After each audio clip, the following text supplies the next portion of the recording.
Thanks for coming out today. We appreciate it. Who has the first question?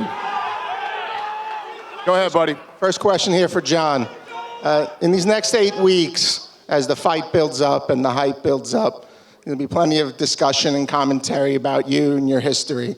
I'm wondering, is that something you try to block out or something that you focus on as a source of motivation? I just try to block it out. First of all, New York, what's up, guys? It is good to be home. Sorry that I'm not fighting at this event, but I promise you guys I will fight at the Garden soon. That's a promise.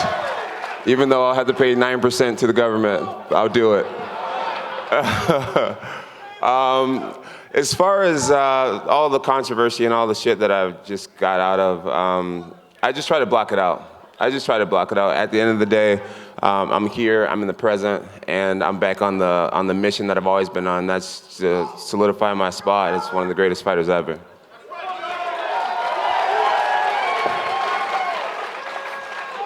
Go ahead. John, welcome back. Was there ever a chance that you could have headlined this event this weekend at MSG? What was the process there? Yeah, we talked about fighting this weekend at MSG, but I wasn't ready to go. I wasn't in the shape I wanted to be in, and so we just waited a few more months. But Daniel Cormier is, of course, fighting for the heavyweight title. He's defending his belt. He said that if he loses the heavyweight title, he can still go back down and defend the 205-pound title, and I wanted to get your reaction to that. Cormier said if he loses the heavyweight belt, he can go back down to light heavyweight, keep that belt, and defend it next. How do you feel about that? Cormier said that he can go back down to light heavyweight at any point and defend that belt. Defend the belt? The title this weekend. Defend the belt that was never his? I don't understand how that works. If Daniel Cormier wants to come back down to light heavyweight, he'll challenge one of the contenders, for my belt. So you would not grant him a shot, a fight? Say it again? You would not grant him a fight in that case? There's no reason to grant him a fight. He got knocked out the last time we fought. Yeah. And just last thing, John, I know that you and your team weren't happy with some of the reports that came out about the USADA news and how it was depicted. Do you want to clarify anything about what that report said and what your perspective was on it? No, I don't want to clarify anything. I felt like I said what I had to say about the situation. It was a nightmare to go through. So glad that it's over. And I'm just focusing on the positive things in life, like having my job back and being able to get back on that mission that I was on when I first joined the UFC, which is being the greatest fighter ever. And just for Cris, real quick, you and Amanda have kind of gone back and forth on social media a little bit. Where did this bad blood stem from? Have you guys always disliked each other? Where did that come from? I don't have any problem. I just accept to fight her when I fight her home. And she asked for 9 months for training for this fight. And I think when you call somebody out, you have to be ready. You don't have to need you 9 months for be ready. I give my time to the UFC. I give my time, I have to be ready for her. She's strong, she's powerful. I have to be ready, And I give my time, my day, and they accept. Now we are here, ready to go. Yeah, for John. John, the last time you fought Alex, you spoke a lot about how you maybe didn't take the fight the most seriously. Can you just elaborate a little bit more on that, and how are things different in your preparation to fight him this time around? Yeah, the last time I fought Alexander Gustafsson, a lot of people, I remember the media was saying, this guy's he's a lot like John Jones. He's tall, he's lanky, he can move and everything like that. And in my head, I just kind of, I was hot, I was on a roll. And I just figured, maybe he fights a lot like me, but he's not me, And so I didn't train as hard as I should have. And I just, like I said, I was winning so many fights. I was being a wild dude, and I was still winning. And it caught up to me. It definitely caught up to me. Excuses, only excuses. That's all I hear, nothing else. That's all I hear. I beat you once, I can beat you again. And I guess this can be for both John and Alex. John, this has probably been your most competitive fight you've had, the first one. So how do you see it going down? Are you aiming for a more thorough, dominant performance this time around? This is a hard time understanding. Say it again. John, it's hard to hear up here for us. The first fight was probably one of your closest ever. Is the goal this time around to make it much more clear-cut and dominant? Yeah, the goal is to finish this fight, and that's what I will do. I will finish this fight. And then for Alex, just your take on this. This is your third chance at a UFC title. The first two didn't go your way. Why is this time going to be different? Well, I'm very fortunate to have a third time fight for the belt again, and I'm fighting John. It's like it's the biggest fight of my life, and I respect him too much. The first fight we fought, this fight I'm not gonna give him the respect I gave him the first time. I'll push him. I will push him, and I will show the world you can beat the man that's never been beaten before.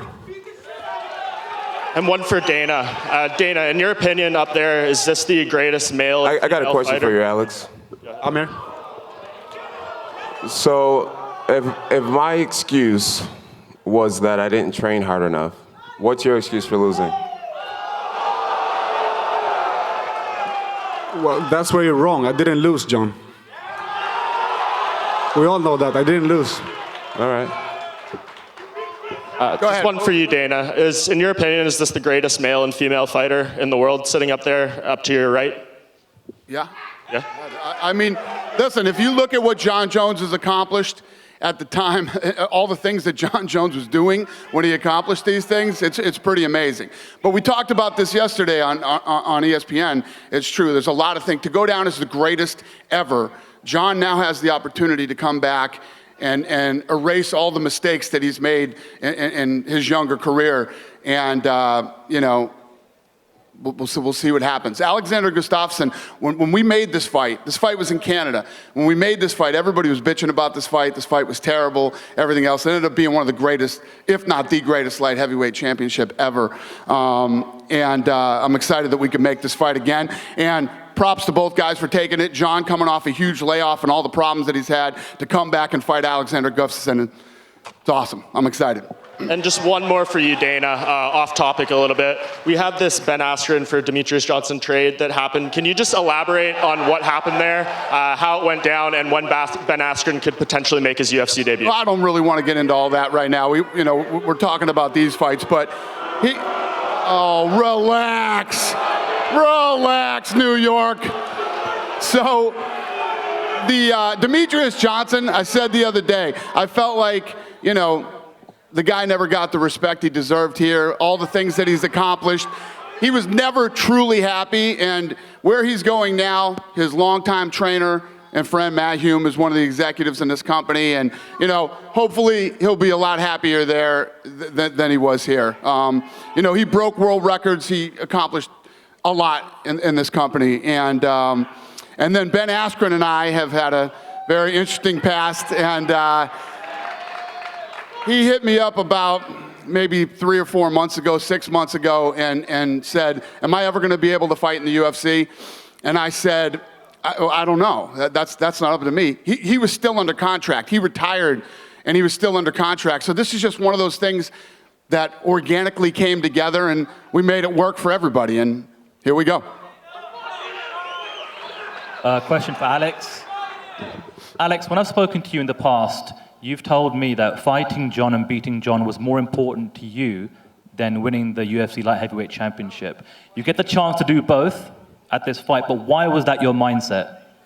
Well, I got the same mindset right now. It's I'm fighting for the belt, and that's huge. That's massive. It's the biggest fight of my life, and I'm fighting John. It's even bigger. Because I got the opportunity to fight him again. I got an opportunity to beat him, and I can show the world he's beatable. He bleeds like everyone else. And I'm going to show it the 29th. I promise you. And like Mike said, this is your third title shot. Are you viewing this as your last chance at the UFC Light Heavyweight Championship? No, just getting started. And for John, can I just start by asking what you've learned most about yourself during this recent absence?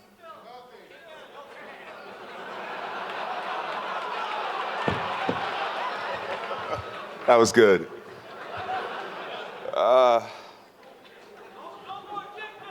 No more dick pills, right?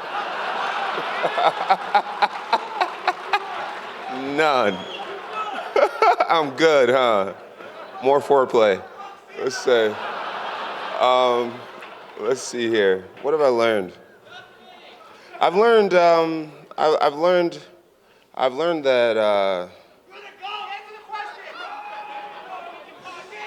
I've learned to put what's most important first.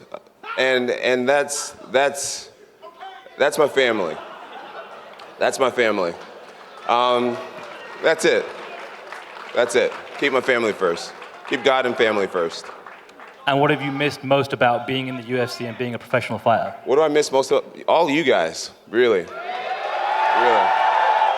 It's good to be here, man. I feel a lot of energy, even as I sit here. So I've missed all you guys. Dana White yesterday said that if you beat Alex, it'll be hard to deny you as the greatest fighter of all time. Are you viewing this as a legacy cementing fight? No, I don't. I try not to make any fight the biggest fight of my career. My fight is the fight to be the best ever, and that comes with every fight. You know, just the last time I was up here was against Daniel Cormier. He had so much to prove and all this shit, and I don't worry about individual athletes. I worry about the journey, not the individual battles. So I'm already way ahead of this fight here. You know, Gustafsson doesn't define me. I have a lot of fighting to do. So that's where my head's at, just becoming the best. Question for Amanda. Amanda, if you beat Cris, what is the future going to look like for you? Will you stay at featherweight? Will you stay at bantamweight? Will it be moving up and down the divisions? What's the plan there? You know, my energy is focused for this fight first, and then after that we can talk about. But definitely, I will get this belt home with me. I'm here for that. Dana White giving me this opportunity, and he know I'll be able to do this, and I will prove it. Let's see that. Let's see that. I will do. Let's see that. I will do. Let's see that. I will do. I will. Let's see. You will see. Let's see. You need 9 months for training for that. That's why I asked you for 9 months. Yes, That's why. yes.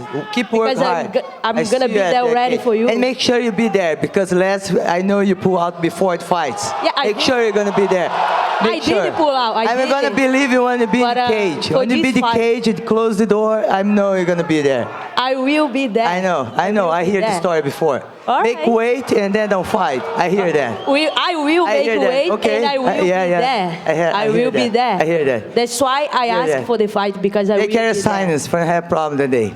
I signed the contract because I will be there. Yeah, take care. I will. Amanda, down here to your left, just to follow up on that, you've beaten Miesha Tate, you've beaten Ronda Rousey. If you beat Cris Cyborg, do you think that makes you the best female fighter of all time? Definitely. You know, I'm here for that. That's why I asked for the fight, because I want to be remembered the best female ever. You know, champion. I wanted these 2 belts for sure, and I wanted my name in the Hall of Fame in the Performance Institute. I wanted my name there, registries, for everybody reminding me.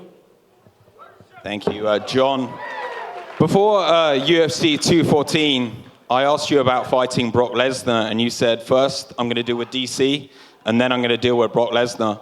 You didn't get that opportunity. Is that a fight you still want? Yeah, I would like to fight Brock Lesnar still. Absolutely. I think Brock Lesnar is one of the most entertaining guys. You know, people want to see him in the UFC against entertaining guys. So, yeah, I'm definitely looking forward to the opportunity to still compete against Brock Lesnar. Dana, just to follow up on that, we've seen that Brock Lesnar was performing this evening in Saudi Arabia. Is he welcome tomorrow at UFC 230? Yeah, people keep asking me that, but he's not coming here. He's not coming to the fight. Just back to John as well. DC's been talking this week about potentially wanting a 3rd fight with you, maybe at heavyweight. Is that of interest? Would you like that fight? I will fight DC at heavyweight, but I feel like I have nothing to prove. I've beaten him twice, and I feel like fighting him at heavyweight is putting all the cards in his favor. Yeah, I have nothing to prove against Daniel Cormier. I always say that a lot of this fighting is not personal to me. You know, my goals are just to be great. It's not about these individual rivals. So me challenging Daniel Cormier would be making it a personal thing. If he had beat me, then I could see me challenging him. But it's like I've done enough to that guy. I'm going to let him breathe easy and enjoy some of his stuff. Just one last one for Alex. Alex, you fought John Jones before. You fought Daniel Cormier before. Who's the tougher fight? No, the guy right to me. He's a tough opponent, but that makes the whole thing much more funnier for me. Did you beat DC as well? But I will beat you. I will beat you. No, I mean, we had a close fight. Do you consider that, did you get ripped off in the DC fight as well? It was a split decision. I lost, but I will beat you, John. But you did beat me, but you lost to DC. Whatever it is, yeah, I did, but I beat you. What about Anthony Johnson? Did you beat him? No, but I still beat you, John. What about It's Phil all Davis? about our fight. What about Phil Davis? Did you beat him too? No, I beat you. I'm just trying to give you a psychological evaluation. That's the only thing that counts. Nothing else, John. Just making sure. It's just the past. John.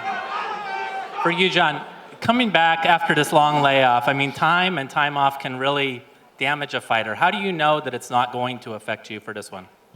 Because I've been training my butt off this whole time. I've been boxing nonstop, and I feel like that's been one of the biggest holes in my game is my hands, and I feel like I've closed that hole up a lot. I'm still not, a world-class boxer, but it's a lot better than it used to be. So I've been boxing all summer, and I can feel it in my sparring already that my hands have completely changed, my defensively and offensively. Are you sure? No, I think so. Are you sure? I think so. I'm looking forward to it. Nice. There you go, a little personality. Keep going. And then, I took off a year before knocking out Daniel Cormier, so I feel confident in myself. And then the other time when I was out a year, I won by unanimous decision against Ovince St. Preux. So every time I've been out for a long time, I've always come back and showed up. I feel like fighting is in my spirit, it's in my heart, it's something that God blessed me with. So it's not going anywhere. Dana said something interesting about, winning allows you to somewhat erase the mistakes of your youth. Do you feel like those can be erased, or you just want to embrace that they happened and move on? I don't feel like they can be erased, no, but I do feel like society that we live in, people are able to forgive and forget as long as you show signs of trying to do better and trying to move forward. At the end of the day, we all have done things that we're not proud of, and that we've all made mistakes. The difference with being who I am is that you can Google me and figure out what's going on in my life. So I don't beat myself up over anything that's happened throughout my life. I forgive myself. I think that's very important to be able to do. And like I said, we all make mistakes. It's about what we do moving forward. I have a lot more chapters left in my book to write. Thank you so much, John. Thank you. Appreciate it. Cris, for you, I know when we talked after you tried to make this fight today, announced it in December, around September, and you were pretty upset. What happened to sort of calm you down and say, I'm okay, and wait until December for this fight to take place? The first thing, the UFC calling me, my manager, for a fight Amanda September 8th. And the other thing, I agree fight Yana Konaskaya in 3 weeks notice for fight Amanda July. And this is nothing happened. And they accept to fight her September 8th. After she's calling me out 6 months before. And she said, no, and she signed the deal for fight December. And fighters, have an option. Have to wait, to keep training and wait. But she's gonna pay in December. How do you win the fight? I train for everything. I have 5 rounds. And I watch a couple fights, the Amanda, and I know she likes to do the pressure, but she don't like them her fighters put pressure on her. And I'm the pressure. When she did the best punch on me, I'm going to be the pressure. She's going to feel that. Thank you so much. Over here, John. Just wanted to get your thoughts on the main event this weekend between Derek Lewis and Daniel Cormier. How do you think it's going to play out, and what's your prediction? I'm a big fan of Derek Lewis. I gotta say that, man. He's hilarious. My balls were hot. That's great. That's classic. I think, I'm a PR nightmare, right? If I were to say my balls were hot, it just wouldn't have gone over the same way. It was like, fuck that guy. But he pulled it off and it's become a sensation. I love it. I'm so confused with PR and all this shit. It's just not my thing. I would prefer my balls are hot over some of your PR night. Yeah. We could get past it. Yeah. I do have DC winning the fight. DC's very fast. For his frame, you wouldn't assume that he's fast, but he's quick and very well rounded. And that's the key to being on top at this game. You got to be able to do everything, and that's what DC has done very well. So DC's gonna win more than likely. Just a follow-up question. While you've been away, have you been watching the light heavyweight division? What do you make of guys like Anthony Smith, guys like Luke Rockhold possibly moving up into the division? Nice. Yeah, Luke would be a great addition. He's a very talented dude. Anthony Smith, I saw his last fight. I've been reading some of the comments he's been saying about me publicly or whatnot, and yeah, I don't think he's at the point where he needs to be yet. Volkan's not known to be a ground specialist, and he was handling Anthony on the ground for a long time. So things like that shows me that Anthony is not ready to fight against me. But I'm more than willing to make him my first title defense after I beat Alexander. Dana, just a question for you. If Derek Lewis wins this weekend, would he then fight Brock Lesnar, or would Brock Lesnar still have this fight with DC? I don't know. We'd have to see how that whole thing plays out. Again, when I was on ESPN yesterday, they thought it was absolutely impossible that Derek Lewis wins this fight, which is crazy to say in this sport. Derek Lewis is one punch away from winning any fight. So it could absolutely happen, and we'll see what happens if it does. Will you be watching Curtis Blades' performance in China and sort of factoring in as well what happens next? Of course. Just a question for Cris. Cris, over here.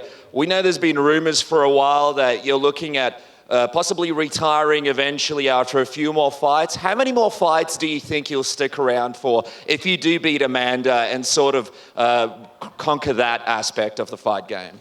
I don't have bad injuries. I don't have any injuries. I think I can fight more 5 years. I want to keep going.